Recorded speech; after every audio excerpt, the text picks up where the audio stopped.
This op-ed piece is about an operative, and this will come up against, I imagine, in the coming months when potential criminal cases and arrests may take place. And it will involve what went on in Iraq. But this operative within the British establishment was thrown under the bus for telling the truth back in 2003. And her name is Catherine Gunn. And this is part of her story of what went on. In November of 2003, she was charged with a breach of the Official Secrets Act in the UK. And her crime had been to reveal an email from the NSA to Britain's intelligence agency GCHQ, where she was working at that time. For those new, the NSA is a subsidiary group to the GCHQ is why. The lesser. Not the lead, the lesser. It's a bit like the CIA. They're a subsidiary of the original OSS. Now, the email which arrived on the 31st of January 2003 specified a US operation to target the home and office communications of 6 foreign diplomats on the UN Security Council. And the purpose was to use the information gathered to strong-arm those states into voting for a resolution supporting an invasion of Iraq. She leaked the email via a contact, which then made its way to the Observer newspaper in the UK. She said, I believe that this operation, using fake intelligence for the specific purpose of garnering votes to authorise a highly contested and deeply unpopular war against Iraq, was not only illegal, but also immoral. Now, 8 months later, she was charged and faced the prospect of a 2-year custodial sentence. She pled not guilty, and her defence team requested all the legal advice from the then Attorney General, Lord Goldsmith. They do get into those high positions, don't they? To the then British Prime Minister Tony Blair, or Tony Blair. And within a day of the defence team submitting that request, they don't like you asking questions back, the charges against her were dropped. National security, that word again.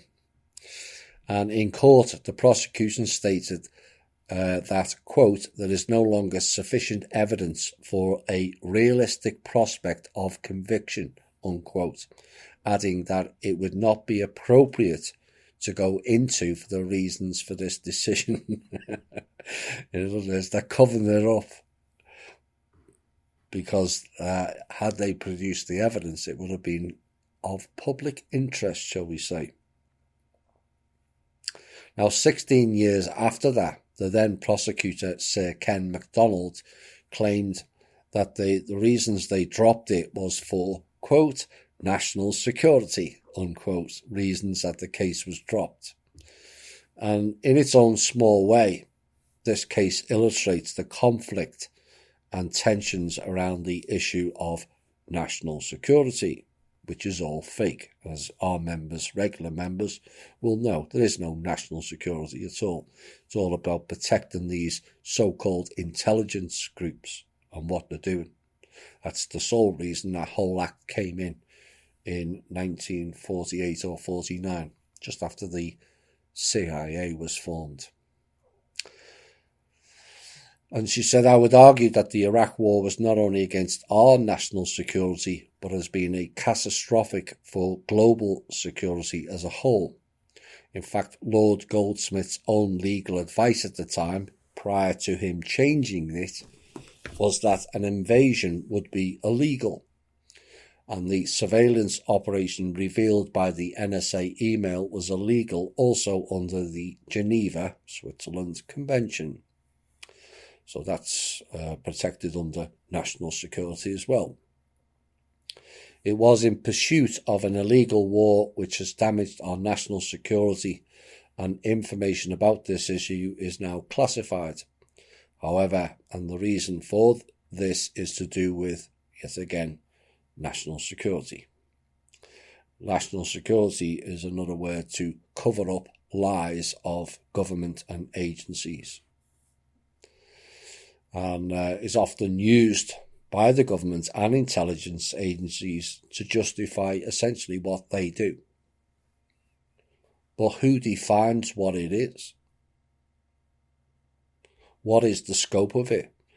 And where are the checks and balances on it? Because that's something clearly amiss in both countries at the moment. It's just accepted without question as a legitimate concept, but the collective consequences of the previous 2 decades of invasions, bombings, rendition and torture, drone attacks, kill lists, massive surveillance, human rights violations, bulk data collection, storage, analysis and exploitation, it all paints a very dark picture. How one event changes everything.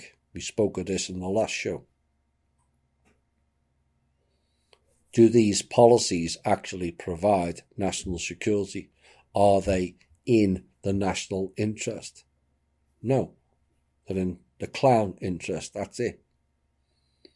And she said, looking back over the last 2 decades, my father's lament that we are in the age of insanity rings remarkably true. Many of the numerous, multifaceted, horrendous consequences of the invasions of Afghanistan and Iraq were predicted by peace activists, international relations experts, academics and also journalists. One was also raised by our intelligence services, which was the increased risk of terrorism within the UK as a result of that war. Well, go figure. You know, you're sitting there in your home in Pennsylvania and then some Iraqi starts bombing your whole town or city, you're going to want to fight back. It's common sense or logic.